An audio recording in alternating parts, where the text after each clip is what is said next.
Subhanallah, walhamdulillah,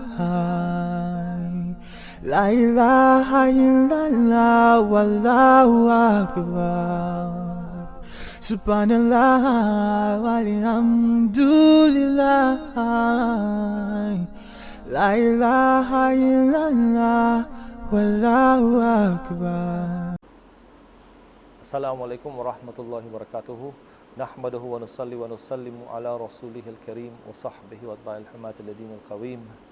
My dear respected brothers and sisters, I would like to firstly say all praise and glory to Allah subhanahu wa ta'ala for privileging us with opportunities in our lives.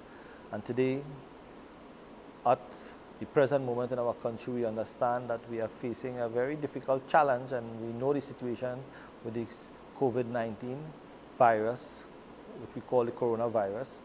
This situation has developed before all of us, and as the chairman of the Barpo Dawa Foundation, we see it fit that we should inform you, my dear brothers and sisters, in all our various massages and communities that are affiliated and also support us in so many ways, that we should at least inform you of what we at the Barpo Dawa Foundation are trying for ourselves to encourage you, our beloved brothers and sisters, to be particular about. And I know we have so many news, medias, and everyone from the doctors and the government and all the different services giving us information.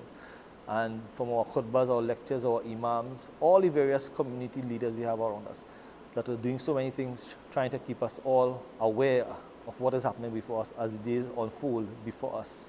My dear brothers and sisters, we should be very concerned, in particular of firstly ourselves and our family that are close to us, ensuring that our movements are within that of a safe environment, and as well that we should be conscious that whatever activities that we are involved in, that we are involved in it in a very safe manner. And that manner meaning that we keep ourselves from contact with any situation that could probably put us into getting or contracting this virus. Saying that, we at the Barpo Dawa Foundation has embarked as well to safeguard ourselves, meaning you and I and the entire of the foundation and the family that concerns us, meaning the entire of the massages in the area, that all our classes and all our programs that we have here at the Barpo Dawa Foundation, they are all suspended until further notice by us. And when we see that things that are before us in the current situation could be resolved, and by the help of Allah, and that inshallah things are back on stream, we will inform you accordingly on that, as well as you will be aware of it in the community as we continue to progress with the present situation that is before us. So regarding classes and our lectures, weekend, on Saturdays and weekly classes, they are all suspended. The other social activities that we are involved in, for example, we were planning our open house at San Francisco on April the 4th, and that as well we have postponed with consultation with the San Francisco Jamaat and all the other Jamaats were invited, and all the other social services and so on that were invited to be part of this particular day for benefit for the entire community. All of this now becomes suspended because of this particular situation that we are in. So our open house is cancelled for the while until we see it necessary that we could actually have that activity again, as well as our hospital visits. And we know we had our last one suspended as well when we heard of what was happening at the hospitals as well. So we, out of precaution, we made dua and supplicate, and we can all continue to do that in our homes and wherever we can get the time individually to do that, as well as we have heard recently of no bigger congregations in our masajids.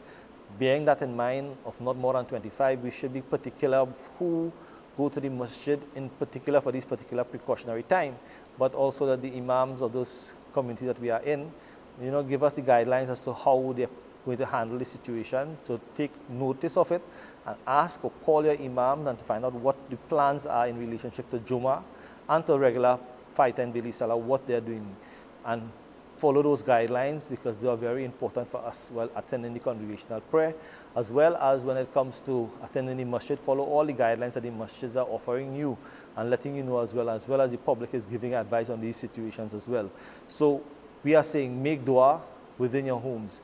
Plagues like these had happened in the past, And amongst the ulama and the scholars of the past, they have always resorted to the most important thing, that we as Muslims, we should engage ourselves in additional ibadah, worship, additional prayer, tahajjud. Maybe we can get additional tilawat of Quran, recitation of the Holy Quran, more du'as collectively. We have more time with our family together. This time we should spend to resolve issues amongst ourselves, encourage each other to was doing good deeds, and begging from Allah subhanahu wa ta'ala to save us and save our families from the calamities and the tests and the trials that are before us. These are very, very important days that are before us, that we should utilize this time effectively and efficiently for the pleasure of Allah subhanahu wa ta'ala to guard us and protect us at the same time, and protect the community, protect the country, protect our leaders, protect each and every one in a very important situation that is before us. Don't play games with this. Don't think that, we are trying in any way to see how it feels like. This is not something like a feeling, because this is very life-threatening. So we should be very careful, turn to Allah in sincerity, and ask Him, Allah subhanahu wa ta'ala, to safeguard us and safeguard our homes. Read of incidents in the past that are mentioned in the Quran and the Hadith of nations that were destroyed because of plague and because of these types of conditions, and understand why these things happen, or why Allah subhanahu wa ta'ala would let such things happen before our eyes. Let us make dua that we see these things, but make dua that Allah protect us in the best manner possible from these types of tests and trials. And let us learn the lessons that we have to get closer to Allah subhanahu wa ta'ala. In addition to this, my dear brothers and sisters, we are also concerned that maybe things may get out of hand, and other type of situation can develop in our situation. Maybe shortage of food, maybe the shortage of different situations. Not to get panic about it, but from the Dawah Foundation point of view, we are thinking that maybe we should try our best to at least communicate with you, or you communicate to us if there's any family that may be in dire need and they may not have additional supplies that can carry them through the time that they are in and they cannot get. Maybe they can contact us. Maybe we can try and see if we get some social agencies that may have certain supplies that we can use or ration until we can get such supplies again in our community, or through our government agencies and so on. So maybe, my dear brothers and sisters, we'll have our lines available at the Barakah Dawah Foundation. You know those lines are on our flyers and so on. You can call those phones, and we'll try our best to facilitate and help as much as we can with our limited resources as well. And anyone who may have extra and they're willing to give something or leave something at the Dawah Foundation so that we can use in such a case of emergency and need, feel free. You can drop off stuff. Just call us and let us know when you're dropping off, so we can actually help other people that may be in need. At the same time, my dear brothers and sisters, remember your movements and be conscious of where you are going. Other aspects of relation to this particular situation that we are in, my dear brothers and sisters, I would encourage you to have a lot of patience, a lot of patience, and a lot of patience, that Allah subhanahu wa ta'ala make it easy for us and guide us all. I pray that Allah subhanahu wa ta'ala bless you and this community and the entire world, and protect us and safeguard us. And may Allah subhanahu wa ta'ala give us the strength that we sure need at this point in time. Assalamu alaikum wa rahmatullahi wa barakatuh.